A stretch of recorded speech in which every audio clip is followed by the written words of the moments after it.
everyone, welcome to BrickVault. Don't mind the mess on the table right now. I'm in the middle of doing a bunch of other random little builds, but today we are reviewing the First Order ATST. The set is recommended for ages 8 to 14. It is set number 75201 and it has 370 pieces. Included are 4 minifigs, one of them is BB-8, and the price for this set as listed on BrickSet is either $40, 55 pounds, or 60 euro. It was a pretty quick build overall, coming in at just under an hour. We did live stream it, and if you want to learn more about our live streaming schedule, you can check out the description below. And some of you might already sort of have a guess as to what I think about this set, but anyways, here's my review in the light studio.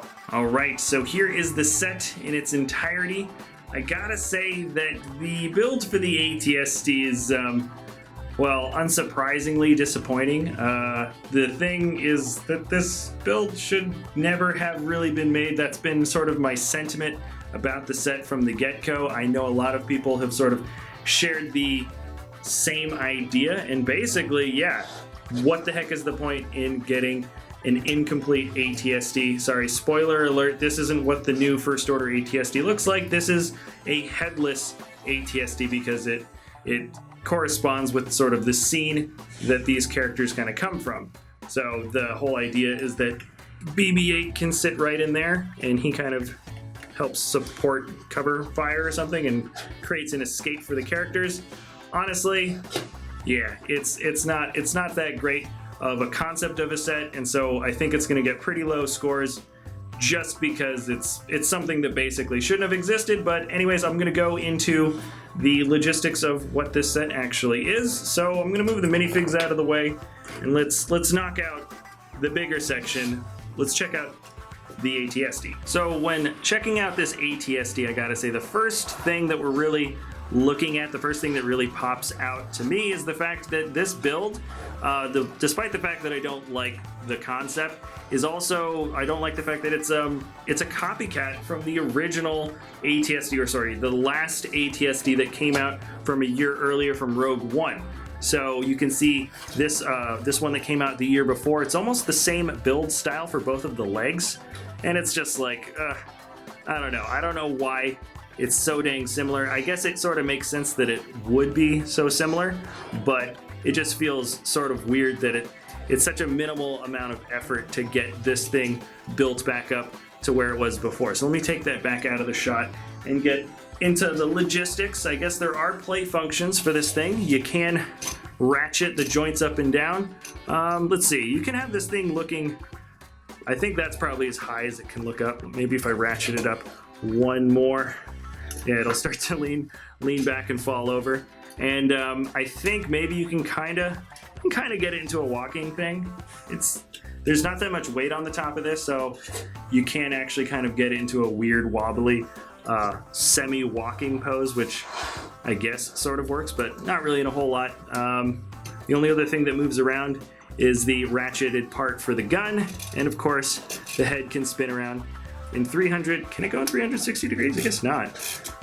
I guess I thought it could, or maybe if you lean the gun up or something. I guess that little corner gets in the way just a tad. If I spin it around too much, probably the shots are going to start flying off. So I guess you don't really need 360 degrees. It's got enough rotation here at the top, and I just broke off a little piece of it. Yeah, here we go. The little wedge came off, but yeah, so it's got mobility. I guess it works as like a play function. I mean, if you want to play around with the set, the play function aspect does totally work.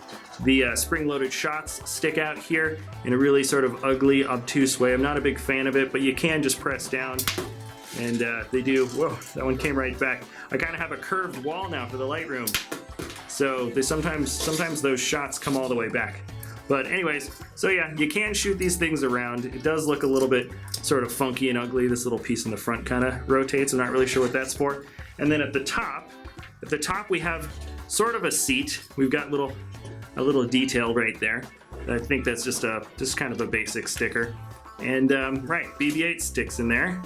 And spoiler alert, no spoiler alert, this is where BB-8 is kind of hanging out and controlling the ATST.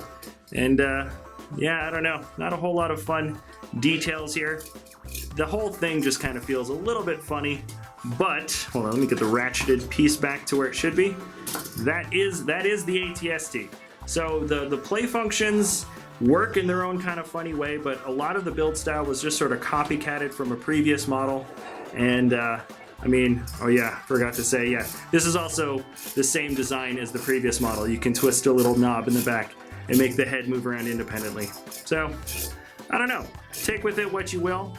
It's kind of its own weird little design, a weird little vehicle, but let's move on to the other aspect of the build, and that is this loading ramp here. It's, I mean, the amount of parts that we get, if we got rid of the loading ramp and then added maybe a few more parts to the set, we could have had like a head or a detachable head for the new First Order ATST, which would have been awesome, but instead we got this thing. Normally, I don't really mind having Technic showing on little builds that are supposed to be kind of like moving construction type builds or things that are kind of be moving around in a factory, but this just looks so like ugly and lazy. There's a lot of exposed blue pins and stuff that just doesn't look great, and I guess the function kind of works. I mean, okay, so you can get it pretty much as low down as you want, or that's as low as it goes, I should say, and then Rose or whoever can fit in here, and then you can have it just kind of in these little notches. There's two little points that are open in the back, and that allows for the thing to kind of remain in the air. I do like that it does remain like perfectly parallel to the ground, and then of course you can boom boom boom, locks at the next notch, and you can do the same sort of thing. And the idea is, I guess you could load a person into an ATST from here, or maybe ammo into ships. This I feel like would be something that could work in any kind of respect within a loading dock. It would have been kind of cool if there were at least wheels on this and they cleaned up the look a little bit, so you could have a thing that would like fold up and then roll around to another area, so it could be at least mobile. But right now it's just kind of this weird little stationary bit of build. The bottom, I don't know, there's not a whole lot of detailing here at the bottom that's particularly noteworthy, but anyways, that's it. Yeah, I don't know, it feels a little bit useless, it feels a little bit pointless in my opinion, but I don't know. The only thing that I say as a consolation is that this function works. So yeah, this function works, but other than that, it's kind of ugly, and I would have preferred a head for the ATST. When it comes to the minifigs, there are 4 in total, 2 of which are exclusive to the set. That would be Finn and Rose, and they're in their sort of Empire, or I should say First Order disguises. Finn has some pretty decent detailing for the front part of the officer uniform. I mean, it really is just an officer uniform detailing, but I like that it's in sort of the darker metallic silver. And it would have been cool if his hat was molded in the same plastic, but you can see it's been done in sort of the dark bluish gray. He's got the one expression on his face. He looks a little bit nervous, understandably, for sort of the circumstances of this movie scene. And he comes with one of those melee weapons, I can't remember the name of it, and a blaster pistol. The other exclusive fig is Rose in her sort of female officer's uniform in dark blue. Once again, a good print to have for a First Order or Empire officer to be in dark blue as a female figure. I believe that is the first time we're getting this particular design. And the mold for her hat with her sort of signature kind of hairstyle sticking out from underneath is a pretty decent mold in and of itself. She's got a couple of unique expressions just for her. Both of her expressions feel sort of basic or a little bit benign. Maybe a little smirk on one expression and kind of a shocked or angry or disgruntled face. But together, I'd say these are pretty decent exclusive figs to get, regardless of sort of how you feel about the set. Now, this is another time we get Phasma. Phasma's like sort of a cool figure to have for sure. I was a little bit disappointed though. I was hoping that we'd get something exclusive about her from this set compared to the first time we got her. But the print for the body is the same, and the head that we've got for Phasma is still in black, which I found surprising. I was hoping to get an actual printed face for Phasma, but instead I guess it was just easier through and through to not make a brand new facial expression for this character and just keep her sort of with the single black head. A little bit more mysterious, I suppose. I do like the cloth piece for the cape again, and she does come with a new weapon as well as that silver blaster rifle, and it's kind of what she uses to face off against Finn with. BB-8 also came in this set. I'm surprised that we haven't gotten an alternate print for BB-8 yet. There's so many BB-8s